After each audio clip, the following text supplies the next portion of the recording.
ಇಲ್ಲ, ಇಡೀ ಎಪಿಸೋಡ್ನಲ್ಲಿ ಡೇ ಒನ್ನಿಂದ ನಾವು ಹೇಳ್ತಾ ಬರ್ತಾ ಇದ್ದೀವಿ.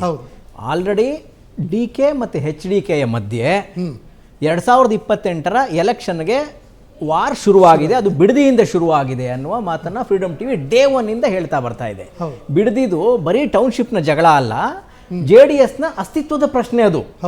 ಹಾಗಾಗಿ ಅದನ್ನು ಕುಮಾರಸ್ವಾಮಿ ಸುಮ್ಮನೆ ಬಿಡುವ ಪ್ರಶ್ನೆನೇ ಇಲ್ಲ ಅಂತ ಹೇಳ್ತಾ ಬರ್ತಾ ಇದ್ದು. ಆಮೇಲೆ BJPನವರು ಹೋಗಲೇ ಇಲ್ಲ, ಟೌನ್ಶಿಪ್ಗೆ ಹೋಗಲೇ ಇಲ್ಲ, ಕಡೆಗೇನೋ ಸುಮ್ಮನೆ ಏನೋ ನೆಪ ಮಾತ್ರಕ್ಕೆ ಹೋಗಿ ಬಂದರು. ಆದರೆ ಕುಮಾರಸ್ವಾಮಿಯವರು ಆ ಹೋರಾಟನ ಬಿಡಲಿಲ್ಲ. ಕೊನೆಯ ದಿನ ಅವರು ಇದನ್ನು ಕೋರ್ಟ್ ಅಂಗಳಕ್ಕೆ ಕೂಡ ಒಯ್ಯೋಣ ಅನ್ನುವ ಮಾತನ್ನು ಹೇಳುವ ಮೂಲಕ ಬಿಡದಿನ ಹಾಗೆ ಇಟ್ಟಿದ್ದಾರೆ. ಈ ಮಧ್ಯೆ ಕುಮಾರಸ್ವಾಮಿಗೆ ಒಂದು ಬ್ಯೂಟಿಫುಲ್ ಅಸ್ತ್ರ ಸಿಕ್ಕಿದೆ, ದಟ್ ಇಸ್ SIR. ಅವ್ರು ಹೇಳಿದ್ರು ಮೊದಲನೇ ದಿನ, ಬಹುಶಃ ಬಾಂಗ್ಲಾ ವಲಸಿಗರು ಅಂತ ಕಾಣುತ್ತೆ, ಅಲ್ಲಿ ತಂದು ಹಿಂಗೆ ಚೌಟ್ರಿಲಿ ಮಾಡಿದ್ದಾರೆ ಅಂತ. ಏನು ಮಾಡಿದ್ದಾರೆ ಆಫೀಸರ್ಸ್ಗಳು, BLOಗಳು, ಲೋಕಲ್ ಆಫೀಸರ್ಸ್ಗಳು ಮನೆ ಮನೆಗೆ ಹೋಗಿ ಆ ಏನೋ ಫಾರಮ್ನ ಕೊಟ್ಟು ಅವ್ರಿಗೆ ಅಲ್ಲಿ ಫಿಲ್ ಮಾಡಿಸ್ಕೊಂಡು ವಾಪಸ್ ತರಬೇಕು. ಮನೆಗೆ ಹೋಗೋರು ಯಾರು ಅಂತ ಎಲ್ಲ ಮನೆಯವ್ರನ್ನ ಚೌಟ್ರಿಗೆ ಕರೆಸ್ಬಿಟ್ಟಿದ್ದಾರೆ. ಅದೊಂದೇ ಅಲ್ಲಿ ಲೋಕಲ್ ಆಫೀಸರ್ಸ್ಗಳು ಮಾಡಿರುವ ಎಡವಟ್ಟು. ಈವನ್ ತಹಶೀಲ್ದಾರ್ ಲೆವೆಲಲ್ಲೂ ಆಗಿಲ್ಲ ಅದು. ಹೋಬಳಿ ಮಟ್ಟದ, ವಿಲೇಜ್ ಮಟ್ಟದ ಆಫೀಸರ್ಸ್ಗಳು ಮತ್ತು ಆ VAಗಳು RIಗಳು ಏನೋ ಎಡವಟ್ಟು ಮಾಡಿರೋ ಚಾನ್ಸಸ್ ಇದೆ. ಕುಮಾರಸ್ವಾಮಿಯವರು, ಕರ್ನಾಟಕದ ಚತುರ ಕುಮಾರಸ್ವಾಮಿಯವರು ಅಲ್ಲಿನ ಪಾಯಿಂಟನ್ನು ಹಿಡಿದು, ಒಂದು ಸೆಕೆಂಡಲ್ಲಿ ಹಿಡಿದು ಬಹುಶಃ ಅವರು ಬಾಂಗ್ಲಾದ ಅಕ್ರಮ ವಲಸಿಗರು ಅನ್ನೋ ಒಂದು ಪಾಯಿಂಟ್ನ ಎತ್ತಿ ಬಿಟ್ಟರು. ಕುಮಾರಸ್ವಾಮಿ BJPನವ್ರಿಗೆ ಅಸ್ತ್ರನ ಕೊಟ್ಟರು. BJPನವರು ಸಕ್ರಿಯವಾಗಿ ಅಸ್ತ್ರನ ಬಳಸ್ಕೊಂಡ್ರು. ಎರಡನೇ ದಿನ ಕುಮಾರಸ್ವಾಮಿಯವರು ಕೊಟ್ಟ ಅಸ್ತ್ರವನ್ನು ಹಿಡ್ಕೊಂಡು ಹೋಗ್ತಾ ಇರ್ಬೇಕಾದ್ರೆ 2 ಪಾಯಿಂಟ್ ಸಿಕ್ಬಿಟ್ಟಿದೆ BJPಗೆ. ಒಂದು ಶಾದಿ ಮಹಲಲ್ಲಿ SIR ಮಾಡಿದ್ರು, ಎರಡನೇದು ಮಸೀದಿಲಿ ಮಾಡಿದ್ರು ಅಂತ. ಈ ಶಾರ್ಟ್ ಕಟ್ ಹುಡುಕಕ್ಕೆ ಹೋಗಿ ಈ ಗ್ರಾಸ್ ರೂಟ್ ಲೆವೆಲ್ನ ಆಫೀಸರ್ಸ್ಗಳು ಮಾಡಿರೋ ಎಡವಟ್ಟಿದು BJP ಮತ್ತು JDSಗೆ ಬಹಳ ದೊಡ್ಡ ಅಸ್ತ್ರ ಸಿಕ್ಬಿಟ್ಟಿದೆ. ಈಗ ಅದನ್ನು ಇಟ್ಕೊಂಡು ಭಯಂಕರ ಕಾಳಗವನ್ನು ಘೋಷಣೆ ಮಾಡಿದ್ದಾರೆ. ಆದರೆ ಕಾಂಗ್ರೆಸ್ ವಲಯದಿಂದ ಹೇಗೆ ಮೈತ್ರಿ ಪಕ್ಷಗಳು ಒಂದಾಗಿ ಈ ಸಮರವನ್ನು ಸಾರ್ತಾ ಇದೆಯೋ, ಅದೇ ರೀತಿ DK ಪಾಳೆಯದ ಅಥವಾ ಕಾಂಗ್ರೆಸ್ ಪಾಳೆಯದ ಜನ ಇದಕ್ಕೆ ಕೌಂಟರ್ ಕೊಡುವುದು ನಮಗೆ ಕಾಣ್ತಾ ಇಲ್ಲ, ಅಷ್ಟಾಗಿ ಕಾಣ್ತಾ ಇಲ್ಲ, ಅಷ್ಟೇ ಅಗ್ರೆಸಿವ್ ಆಗಿ ಕೊಡ್ತಾ ಇರೋದು ನಮ್ಗೆ ಕಾಣ್ತಾ ಇಲ್ಲ. ಎರಡನೇದು ಪ್ರಹ್ಲಾದ್ ಜೋಶಿ ಅವರು ಎಂಟ್ರಿ ಆಗಿದೆ. ನಾವು ಟೀಕೆ ಮಾಡ್ತಾನೆ ಬರ್ತಾ ಇದ್ವಿ, ಅಶೋಕ್ ಅವರು ಸಕ್ರಿಯವಾಗಿ ಕೆಲಸ ಮಾಡ್ತಾ ಇಲ್ಲ, ತಮಗೆ ಸಿಗೋ ಎಲ್ಲ ಅವಕಾಶಗಳನ್ನು ಅವರು ಕೈ ಚೆಲ್ತಾ ಇದ್ದಾರೆ. ಒಂದು ಹಗರಣವನ್ನು ಎತ್ತಿ ಸರ್ಕಾರವನ್ನು ಜಾಡಿಸುವ ಶಕ್ತಿ ಅಶೋಕ್ ಅವ್ರಿಗಿಲ್ಲ. ವಿಪಕ್ಷ ನಾಯಕರಾಗಿ ಕೂಡ ಅವರು ಅಷ್ಟು ಸಕ್ರಿಯವಾಗಿ ಕೆಲಸ ಮಾಡಲಿಲ್ಲ. ಆಮೇಲೆ ವಿಜೇಂದ್ರ ಅವರು ಪಕ್ಷದಲ್ಲಿರುವ ಸಣ್ಣ ಪುಟ್ಟ ಜಗಳಗಳನ್ನೇ ನಿಭಾಯಿಸೋಕೆ ಅವ್ರಿಗೆ ಸಾಧ್ಯ ಆಗ್ತಾ ಇಲ್ಲ. ಏನು ಕೆಲಸ ಮಾಡ್ತಾರೆ, ಸುಮ್ಮನೆ ಕೂತ್ಬಿಟ್ಟಿದ್ದಾರೆ. ಏನು ಅವರ ಅವ್ರದ್ದೇನು ಸಾಮರ್ಥ್ಯ ಏನು ಅಂತ ಹೇಳಿದ್ರೆ ಯತ್ನಾಳನ್ನು ಈಚೆ ಹಾಕ್ಸಿದ್ದು ಅದೊಂದೇ ಅವರ ಸಾಧನೆ ಅನ್ನೋ ಪರಿಸ್ಥಿತಿ ಬಂದ್ಬಿಟ್ಟಿದೆ ಅಂತ ಮಾತಾಡ್ತಾ ಇದ್ದು. ಇದೀಗ ಒಂದು ಪಕ್ಷಾಧ್ಯಕ್ಷರ ಬದಲಾವಣೆ ಚರ್ಚೆ ನಡೀತಾ ಇದೆ, ವಿಪಕ್ಷ ನಾಯಕರ ಬದಲಾವಣೆಯ ಚರ್ಚೆ ನಡೀತಾ ಇದೆ. ಆಮೇಲೆ ಕೆಲವು ಕೇಂದ್ರ ನಾಯಕರನ್ನ ಮಂತ್ರಿಗಳನ್ನ ರಾಜೀನಾಮೆ ಕೊಡಿಸಿ ರಾಜ್ಯಕ್ಕೆ ಕಳಿಸಬೇಕು ಅಂತ ಚರ್ಚೆ ನಡೀತಾ ಇದೆ. ಇನ್ನೊಂದು ಕಡೆ ಕಾಂಗ್ರೆಸ್ ವಿರುದ್ಧದ ಹೋರಾಟವನ್ನ ಯಾರಿಗೆ ನೇತೃತ್ವ ಕೊಡಬೇಕು ಅನ್ನೋ ಚರ್ಚೆ BJP ಪಾಳೆಯಲ್ಲಿ ನಡೀತಾ ಇದೆ. ಇಂಥ ಹೊತ್ತಲ್ಲಿ ಪ್ರಹ್ಲಾದ್ ಜೋಶಿ ಅವರ ಎಂಟ್ರಿ ಆಗಿದೆ. ಈ ಮೂಲಕ ಇವತ್ತು BJP ಸಕ್ರಿಯವಾಗಿ SIR ವಾರ್ಗೆ ಧುಮುಕಿದೆ.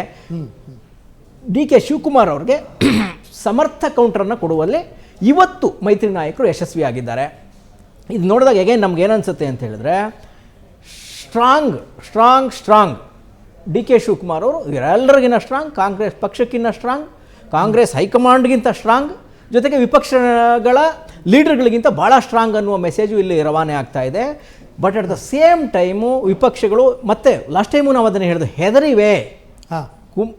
HD ಕುಮಾರಸ್ವಾಮಿಯವರ ಈ ವರ್ತನೆಯನ್ನು ನೋಡಿದ್ರೆ ಎಲ್ಲವನ್ನ ಬಿಟ್ಟು ಬಂದು ಇಲ್ಲಿ ತಾವೇ ಖುದ್ದಾಗಿ ಹೋಗಿ CEO ಆಫೀಸ್ಗೂ ಕಂಪ್ಲೇಂಟ್ ಕೊಟ್ಟಿದ್ದಾರೆ ಕುಮಾರಸ್ವಾಮಿ. ಇದು ಹಿಸ್ಟ್ರಿ. ಇದು ಕುಮಾರಸ್ವಾಮಿ ಕಾಂಗ್ರೆಸ್ ಪಕ್ಷದ ವಿರುದ್ಧ ಅಥವಾ ತಮ್ಮ ಎದುರಾಳಿ ಪಕ್ಷದ ವಿರುದ್ಧ ಸರ್ಕಾರಿ ಕಚೇರಿಗೆ ಹೋಗಿ ಕಂಪ್ಲೇಂಟ್ ಕೊಟ್ಟಿರುವ ಮೊದಲ ಪ್ರಕರಣ ಬಹುಶಃ ಇದೆ. ಕರ್ನಾಟಕದ ಚತುರ ಕುಮಾರಣ್ಣ ಅವರು ಫಸ್ಟ್ ಟೈಮ್ ತಾವೇ ಅರ್ಜಿ ಬರ್ಕೊಂಡು ಹೋಗಿ ನಾನೇ ಸಂತ್ರಸ್ತ ಅಂತ BJPಯ ಲೀಡರ್ಗಳನ್ನ ಜೊತೆ ಕರ್ಕೊಂಡು ಹೋಗಿ ಇವತ್ತು CEOಗೆ ಕಂಪ್ಲೇಂಟ್ ಕೊಟ್ಟಿದ್ದಾರೆ. ಈ ಮೂಲಕ ಅಮಿತ್ ಶಾ ಮತ್ತು ಮೋದಿಯವರಲ್ಲಿ ಒಂದು ಭಿನ್ನ ಒತ್ತಳೆಯನ್ನು ಕುಮಾರಸ್ವಾಮಿ ಅವರು ಸಲ್ಲಿಸ್ತಾ ಇದ್ದಾರೆ. ಹೇಗೇನು ಫಸ್ಟ್ ಕುಮಾರಸ್ವಾಮಿ ಮಾತಾಡ್ತಾರೆ, ನೆಕ್ಸ್ಟ್ ಜೋಶಿ ಅವರು ಮಾತಾಡ್ತಾರೆ.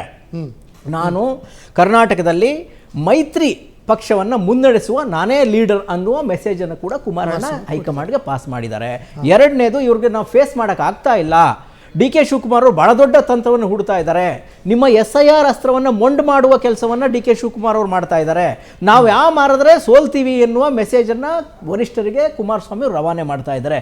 ಈ ಮೂಲಕ ವೆಸ್ಟ್ ಬೆಂಗಾಲ್ ನಡೀತಲ್ಲ, ಕೆಲವು ಟಫ್ ಕಾಪ್ಗಳನ್ನ ಹಾಕಿದ್ರು, ಸೀನಿಯರ್ ಆಫೀಸರ್ಗಳನ್ನ ಹಾಕಿದ್ರು, ಹಾಕಿ ಸುಸ್ತು ಮಾಡಿದ್ರು ಅಂತ ಹೇಳಿದ್ರೆ ಹತ್ತತ್ರ 90 ವೋಟರ್ಗಳು 90 ಲಕ್ಷ ವೋಟರ್ಗಳು SIRನ ಕಾರಣವಾಗಿ ಎಲ್ಲ ಜರಡೆ ಹಿಡ್ಲಾಯಿತು. ಖುದ್ದು ಅಲ್ಲಿನ ಮುಖ್ಯಮಂತ್ರಿ ಮಮತಾ ಬ್ಯಾನರ್ಜಿ ಅವರೇ ಸೋಲುಂಡು ಮನೇಲಿ ಕೂತ್ಕೋಬೇಕಾಯಿತು. ಹೀಗೆ SIR ಮೇಲೆ ಬಹಳ ದೊಡ್ಡ ಭರವಸೆ ಇಟ್ಕೊಂಡಿದ್ದ ಮೈತ್ರಿ ನಾಯಕರಿಗೆ DK ಶಿವಕುಮಾರ್ ಅವರು ಚಳ್ಳೆ ಹಣ್ಣು ತಿನ್ನಿಸ್ತಾ ಇದ್ದಾರೆ. ಅವರು ತಿರುಮಂತ್ರ ಮಾಡ್ತಾ ಇದ್ದಾರೆ. ಇಡೀ ಮೆಕ್ಯಾನಿಸಮ್ನ ಸರ್ಕಾರಿ ಮೆಕ್ಯಾನಿಸಮ್ನ ಬಳಸ್ಕೊಂಡವರು ನಮ್ಮನ್ನು ಮುಗಿಸ್ತಾರೆ, SIR ಅಸ್ತ್ರವನ್ನು ಮೊಂಡು ಮಾಡ್ತಾರೆ.